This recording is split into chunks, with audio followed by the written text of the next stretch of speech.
हमारे बीच में लिखीराम जी, राकेश राजपूत जी व सारी टीम का यहाँ पहुंचने पे ओमबीर भाटी जी, चौधरी ज्ञान जी के सुपुत्र हैं, उनका भी तहे दिल से स्वागत है।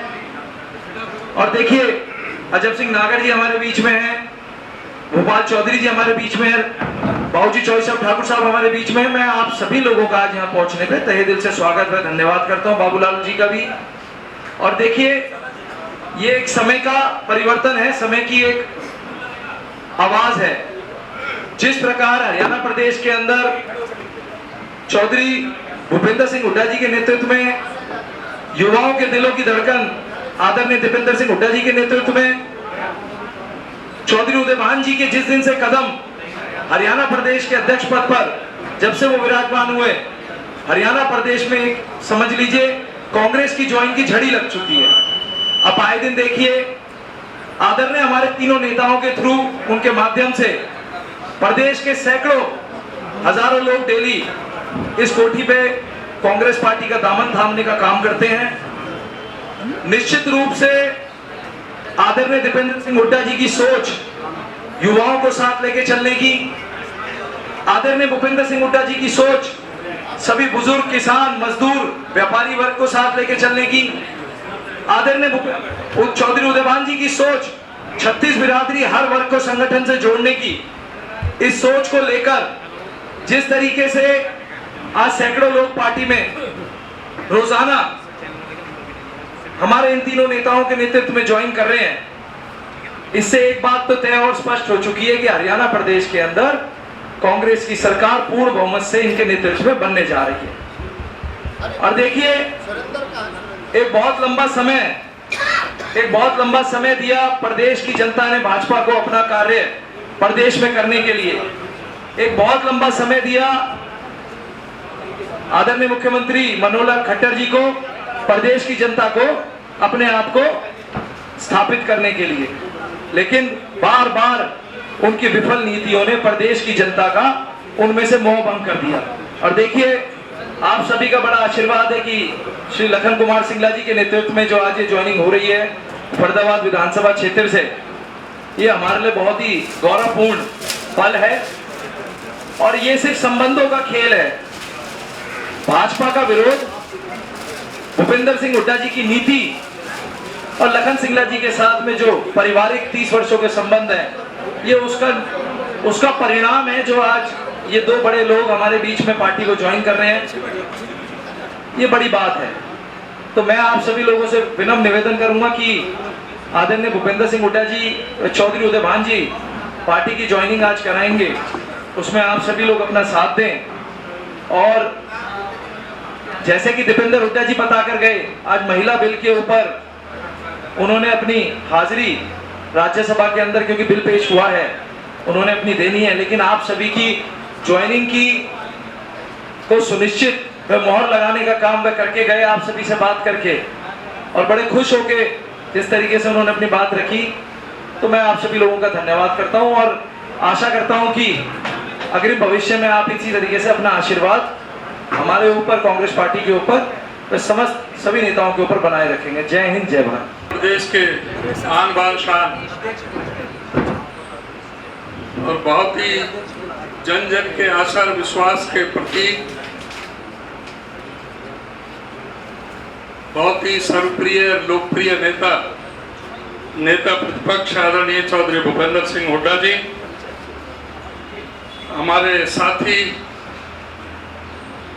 जो 2 बार मेंबर पार्लियामेंट एमपी रहे, एमएलए रहे, लीडर ऑफ अपोजिशन भी रहे, आदरणीय अभी हमारे एससी डिपार्टमेंट के प्रदेश के चेयरमैन हैं डॉक्टर सुशील कुमार इंदौरा जी, हमारे बहुत ही सम्मानित जुझारू साथी जो फरीदाबाद से, बल्लभगढ़ से पार्टी की टिकट पर चुनाव भी लड़े, पीसीसी के आज सदस्य हैं, आदरणीय भाई लखन सिंगला जी, हमारे अजीज नितिन, आज जो हमारी पार्टी में हमें अपना समर्थन सहयोग देने के लिए, पार्टी की कार्यक्रमों में, नीतियों में विश्वास रखते हुए हमारी पार्टी में आज शामिल हुए हैं आदरणीय कंवर बालू सिंह, जो मेरे बहुत ही पुराने मित्र हैं, पिछले 25-30 साल से मैं जानता हूं। 2 बार वो नगर निगम के सदस्य रहे हैं और राजपूत समाज के हमारे फरीदाबाद और पलवल पूरे दोनों जिलों में उनका एक बहुत ही अति विशिष्ट स्थान है।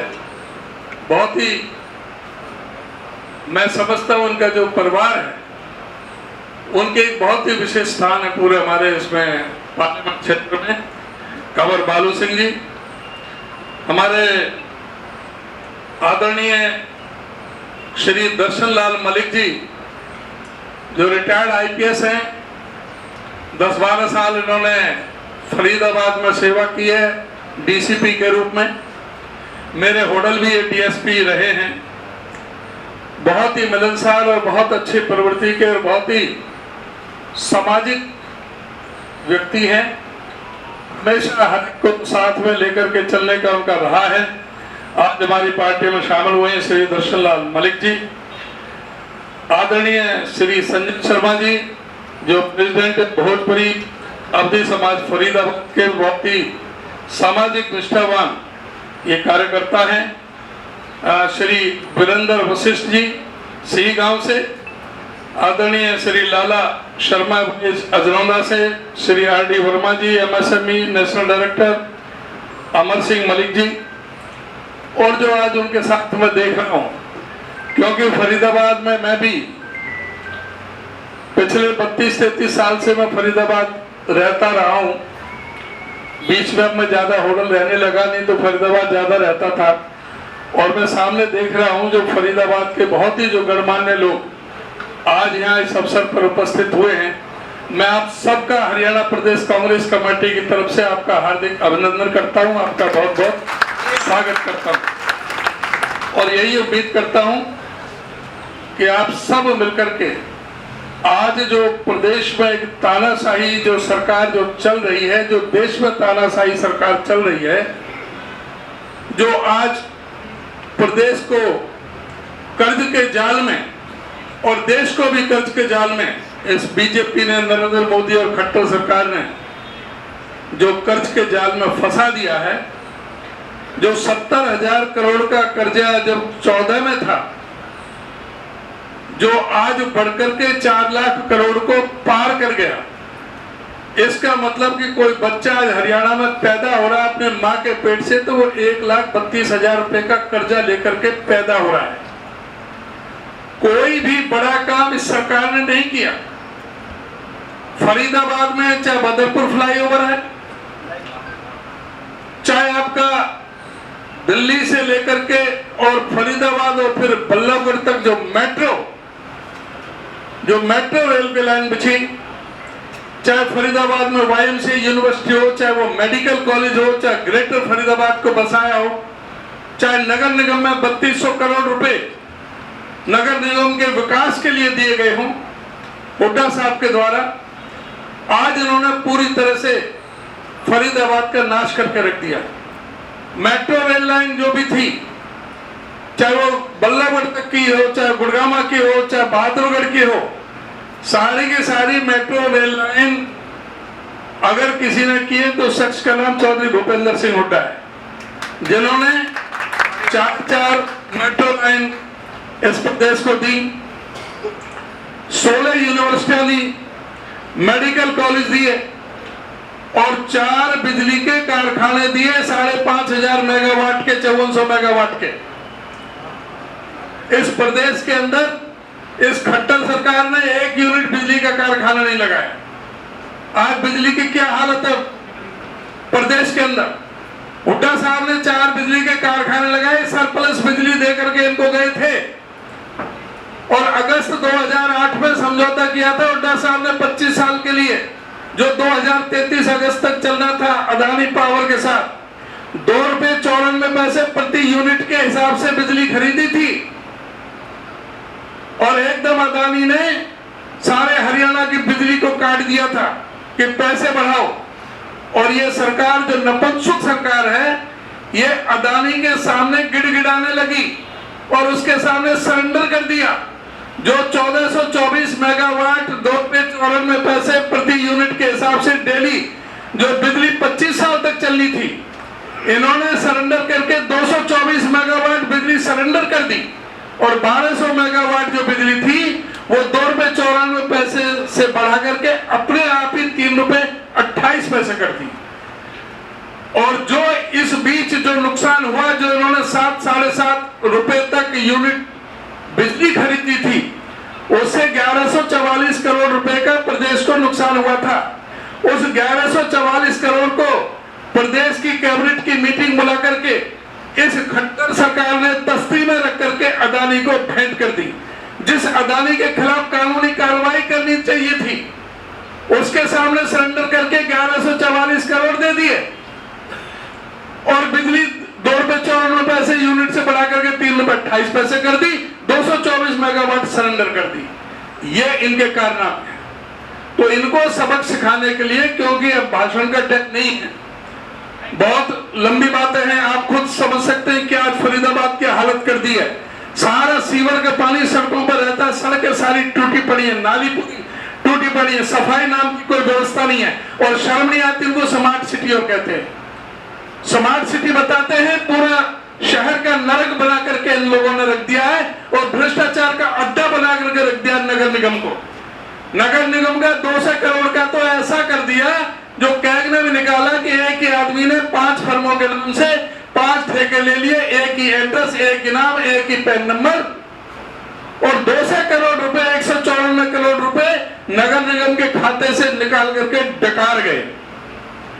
ये भ्रष्ट लोग जो हैं, इनको आज उखाड़ फेंकने की जरूरत है। प्रदेश की हालत को सुधारने की जरूरत है। आज जो बेरोजगारी में जो प्रदेश नंबर 1 पर है, जो आज महंगाई में नंबर 1 पर है, कानून व्यवस्था में नीचे से नंबर 2 पर है, और जबकि इनकी जो सेंट्रल गवर्नमेंट के जो सामाजिक व्यवस्था के जो सूचकांक है, उसके मुताबिक हरियाणा को सबसे असुरक्षित प्रदेश माना गया है। ये बड़े शर्म की बात है। मेरे पलवल जिले में ही 3 साल में 1350 लड़कियां लापता हो गई, 561 बरामद हुई हैं, 800 लड़की तो अभी भी तक पता नहीं है कि कहां कहानी है। यह सरकार पूरी तरह से फेल हो चुकी है। इसको बदलने की जरूरत है। आप सबका सहयोग और समर्थन और आशीर्वाद चाहिए। आज आप सब लोग इतने संख्या में आए हैं। अपने जो साथी जो आज शामिल हुए हैं, हमारे जो वरिष्ठ जो कार्यकर्ता नेता, मैं उनका पार्टी की तरफ से हार्दिक उनका अभिनंदन करता हूं, धन्यवाद करता हूं।